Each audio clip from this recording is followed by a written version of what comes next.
ఆంధ్రప్రదేశ్ రాజకీయ వర్గాల్లో మరోసారి మాటల యుద్ధం చెలరేగింది. టీటీడీ మాజీ చైర్మన్ భూమన కరుణాకర్ రెడ్డి తీవ్ర వ్యాఖ్యలు చేస్తూ బీఆర్ నాయుడుపై ఘాటుగా స్పందించారు. బీఆర్ నాయుడు నువ్వు నా కాలిగోటికి కూడా సరిపోవు అంటూ ఆగ్రహం వ్యక్తం చేశారు. ఇద్దరు ఆవిడ కాళ్ళ మీద కాలేసుకొని కూర్చుంది. వీరి విన్యాసం కూడా చూడండి, బీఆర్ నాయుడు గారి విన్యాసం.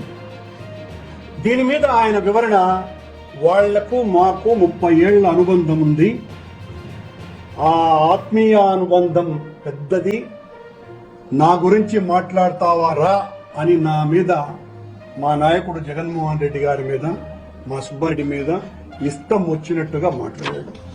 మేము ఆయన ప్రెస్ మీట్ పెట్టిన తర్వాత ఈయన యొక్క వీడియో నిజమా కాదా అని అనుమానం మాకు వచ్చి, ఏ నిర్ధారణకు సంబంధించి అనేక సంస్థలు ఉన్నాయి ప్రపంచవ్యాప్తంగా, అలా ఒక సంస్థ ద్వారా దానిని పరిశీలించేటువంటి పని పడితే ఆ సంస్థ ఇచ్చినటువంటి రిపోర్ట్ ఇది ఏమాత్రము కూడా ఏ టెక్నాలజీతో చేసినటువంటిది కాదు.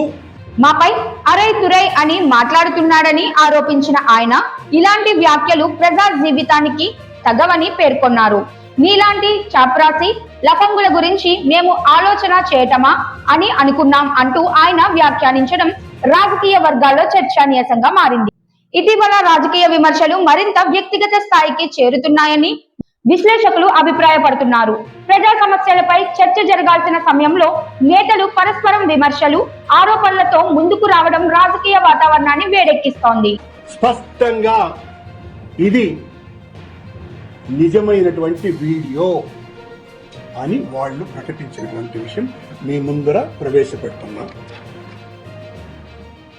ఈ బీఆర్ నాయుడు ఆయన నేను దుర్యోధన సమానుడు అనుకుంటున్నాడు. దుర్యోధనుడి కంటే చాలా అహంకారంగా వ్యవహరిస్తున్నాడు.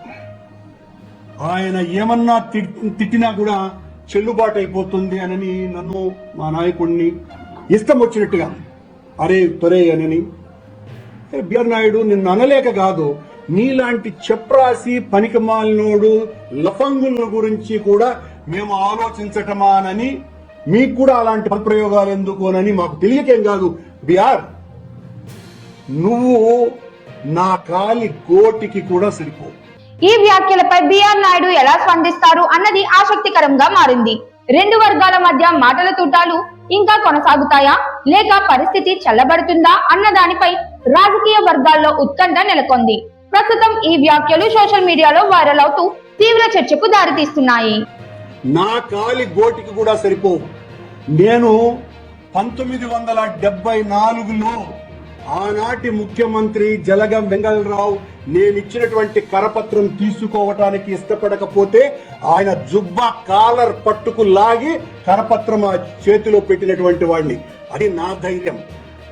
ఆ రోజుల్లో నువ్వు జోబు దొంగగా ఉంటుంటావు, జోబులు కొడతా ఉంటావు. నువ్వు నా గురించి ఏందేందో మాట్లాడుతున్నావు. మళ్ళీ మాట్లాడతా దాని మీద.